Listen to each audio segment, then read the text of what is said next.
region around the Great Lakes has been called the heartland. When it comes to agriculture, there's hardly an area in the world that compares.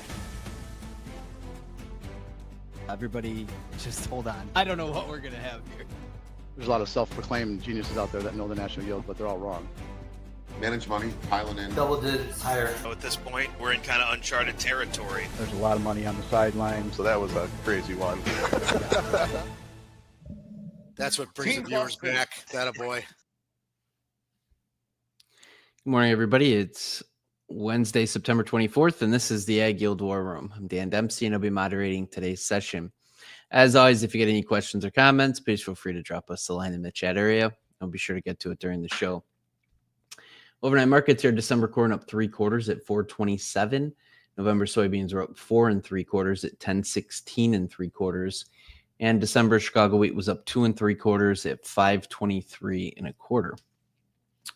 This morning we had a couple of export sales announcements. 101,400 metric tons of meal to Guatemala. That was for 25.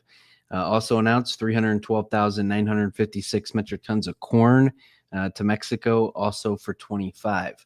Harvest keeps on trucking. There was some reports or rumors, I suppose, out of China yesterday that a trade delegation met with representatives from the Midwest. There was real sketchy on details, but apparently that ignited some of the late strength that we saw closing yesterday. So we'll continue to monitor that situation for more and more news.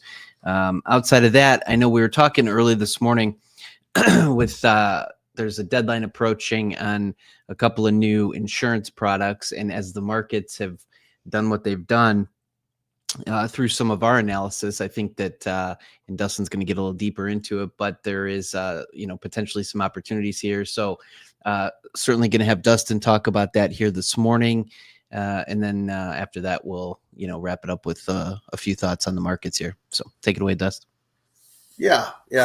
So, I think when we're looking at next year, we've had a lot of questions from growers about hedging, 2026 corn, 2026 soybeans.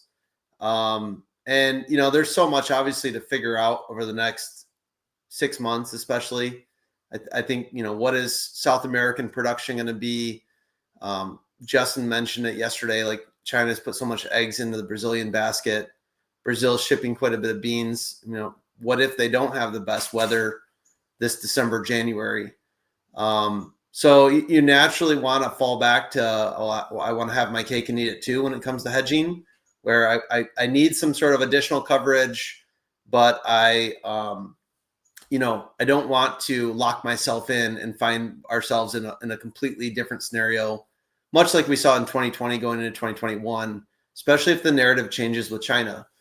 So this is the decision timeframe for crop insurance, and it's kind of more of a modern thing, like in especially the last couple of years, where we're using insurance to supplement hedging, especially as the subsidies have grown. We have a sales closing date on this particular product on September 30th, which means that it's off and running, right? The prices are already established. So for beans, that's 1073. We've already seen the market kind of drop below that.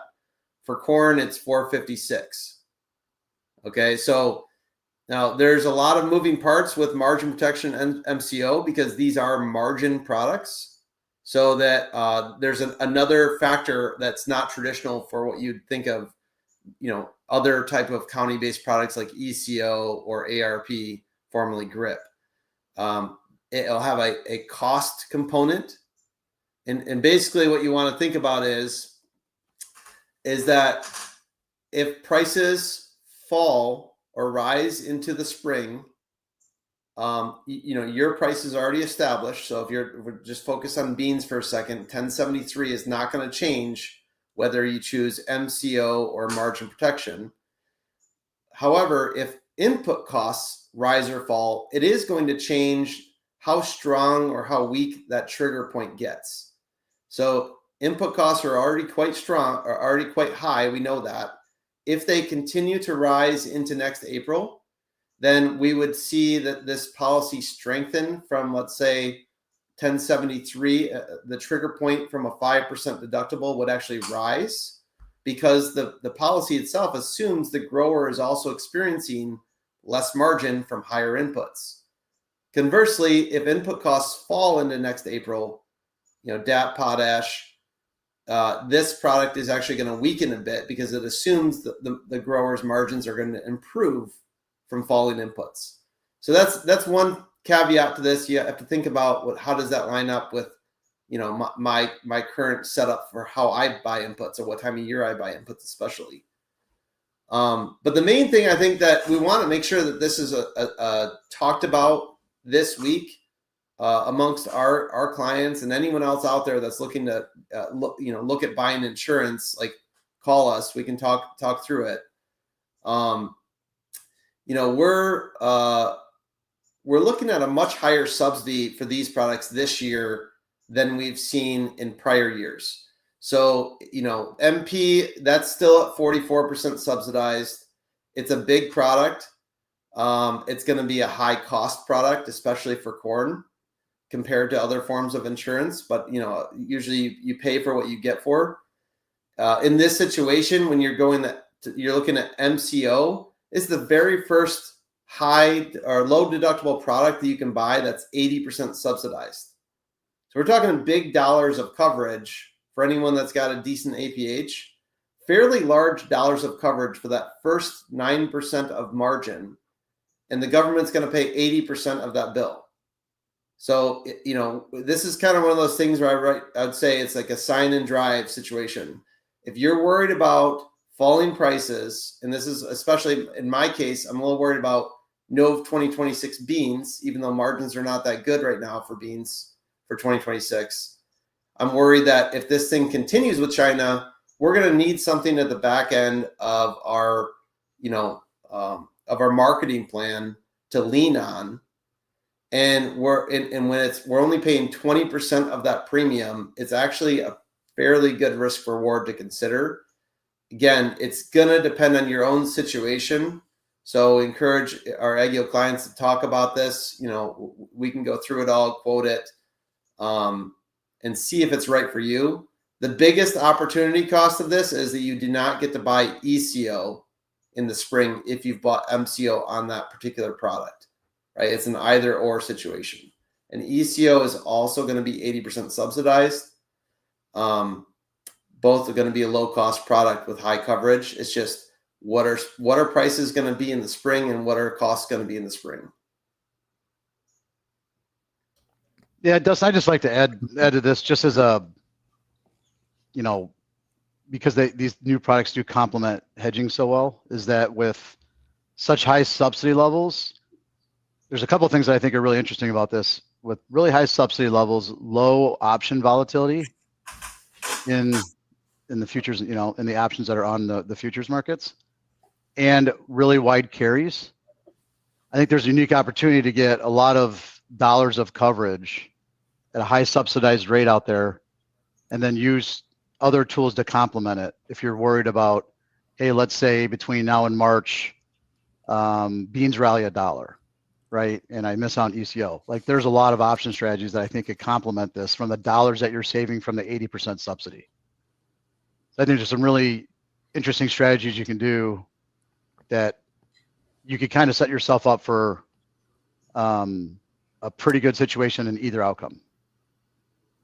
Especially with soybeans with so many unknowns, because you could see where you get a big switch to acres back to bean just because of a natural rotation and a lot of disease pressure that we're seeing this year. You can see where, the ratio has gone to extremes because we're in a just really drawn out fight with China, and there's another big South American crop. So I think the way that the current structure is, like for instance, like November 26 soybeans, like that at 1074 price, that's over 90 cents higher than we were, last December, right? Because of the way that the spreads have acted, the big carries that have been built into the market, it's actually pushed, November 26 beans, up during that time frame. So I just want to say that there's a lot of things you can complement that when you have an 80% subsidized product. that you can kind of trade around that, so to speak. Right. And I think this is such a critical time of year because you've mentioned this a number of times where we're going to quickly go off to where we have 2 years of crop risk on hand. And when you think about like, your typical central Midwestern grower, they're going to be heavy base acres corn, which we know that the Farm Bill is going to be very strong for 2026 as well. So we're talking October 2027 Farm Bill payments potentially. If things get really weak for the next year, we know that there's already coverages off and running based on your base acres for that year that are heavily weighted towards corn. So the modern grower that's switched into rotation, there's very unique ways to think about this and say, well, we're going to run off out of insurance in October for this year. How much of this year's corn sold? How much of next corn and soybeans sold? How much of next year's sold?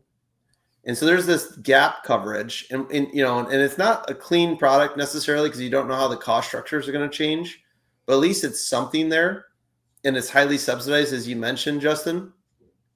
So it's just it's a very strong consideration, I think, in this environment where Argentina just literally lowered their export tariff to 0, and China buys 10 cargoes the next day. Right, when they've bought 0 from the U.S. so far. And this is even in 2018, we didn't have 0 on the books. So it's, we're in a precarious situation. If things don't get fixed with China, we're going to have to keep relying on government support, which no one wants to do. And I think that this is something that maybe just sets a little bit less edge on that. Again, it's going to have to come down to personal consideration, I think, with your advisor. Yep. Definitely a lot of things to consider here. I mean, especially with the increased Farm Bill stuff. I mean, there's lots of different things that you need to kind of model out and figure out your total farm risk. I was actually thinking about on the way in where, you look at all these scenarios in your head and you're kind of trying to, think through, all the different what ifs. And it's like you could convince me, and I think I've said this a lot on the show, but, $9 beans or $12 beans. And, that's obviously a big difference on, what that means to a grower. You could also make the argument that, you could see, $2 or $3 of upside in beans and $1 downside, but maybe the $1 downside's got a higher probability, which is kind of rare. So I think you need to kind of model that out on. The good news is I think there's ways to do it for relatively cheap this year. Now, a lot of things have to happen, and there's a lot of unknowns out there, but at least trying to look at the positives in this scenario is you can get lots of coverage for the cheapest it's ever been. So there are ways to try to navigate through this. Interesting question. And I think it comes up quite a bit, in the case of beans, Dustin, if your APH is just kind of so-so due to a rotation that's driven by corn, how does that factor into maybe some of these decisions you're talking about without getting too deep into the weeds here? Yeah, it's I kind of had this in my slides, but I'll just talk through it. It's like if you have your traditional insurance products, ARP, formerly GRIP, will have a county-based payment, but also a county-based factor. So like whatever that county historical projected county yield is going to be, an MP, you can buy that up to 120% if you want to. So if this is again, I don't want to get too much in the weeds, but there are ways for you to get a more heavily influenced county-based payment if you do not think that your APH represents what you grow. And there's risks in that too. And there's a higher cost structure sometimes, especially if the subsidy is different. So we can talk through that individually. But yeah, there's ways around it. Very good.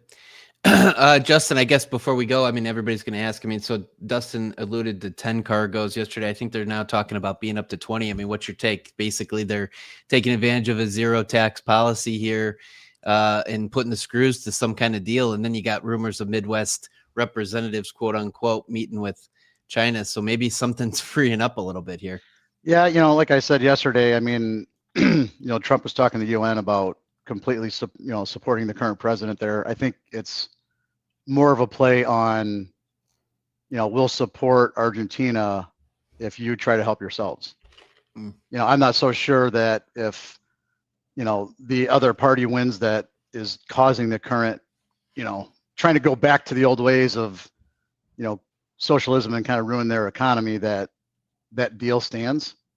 So I think it's more posturing, personally, to try to support Argentina and the current administration, more so than actually bailing out their debt. Yeah. So again, I think it's more just kind of a play here on all these different strategies trying to go forward with China. That's just I don't know anything about it. That's kind of my take on it right now. Yeah, no, it's just fascinating to see how this thing plays out. And again, going back real quick, Dustin, good job on the MCO discussion there. One thing to note, folks, here at AgYield, give us a call. We'd love to go through your individual operation. We've got the software. We can show you all the different scenarios, how it relates to not only crop insurance, but the rest of your operation as well, from government payments to futures and options, cash sales, the whole 9 yards. So give us a call. We'd love to visit with you there. Ryland, real quick here, let's touch on cattle. Kind of remain strong as people try to figure out what the government's up to and what's going to happen on the border, and certainly exciting stuff over that way. And cash hogs, cash markets remain really strong in the hogs. So a few thoughts here this morning. Yeah, so overall, just kind of an inside trade yesterday in cattle. I think everybody wants to see what's going to happen with cash here. I mean, beef prices are still pretty weak, just down a little bit overnight. And then, obviously the chatter has been about heifer retention payments, and if those are going to be just, detrimental, or if, do more harm than good kind of down the road.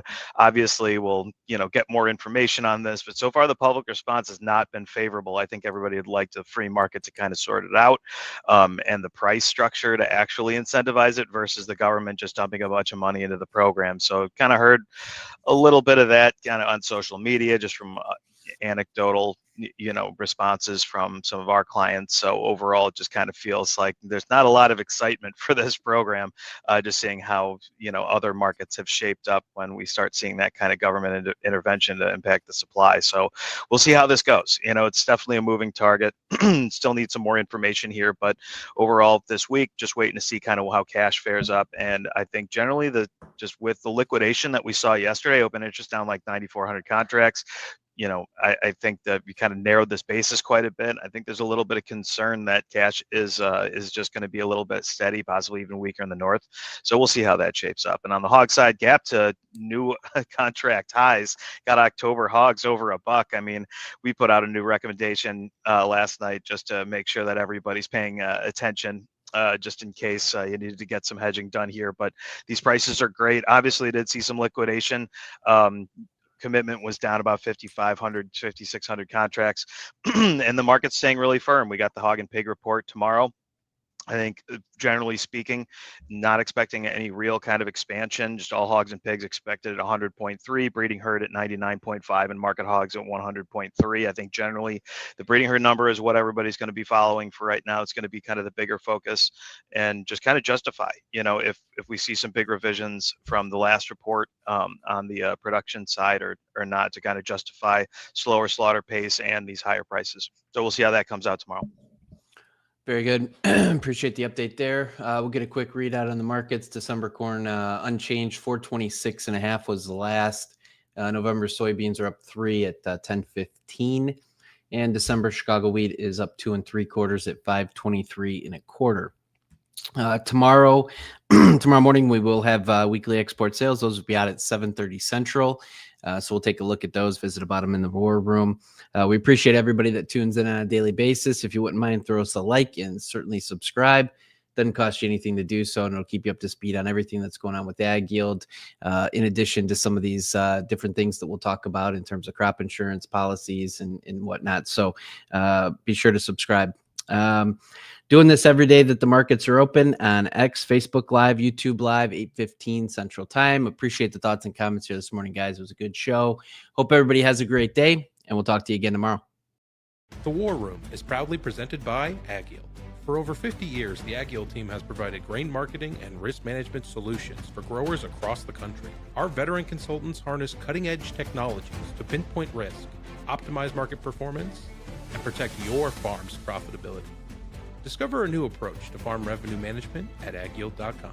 Hey guys, Jack here. Be sure to support the show by hitting the like button, leaving us a comment, and subscribing to the channel for all the latest updates. Thanks for watching. We'll see you next time.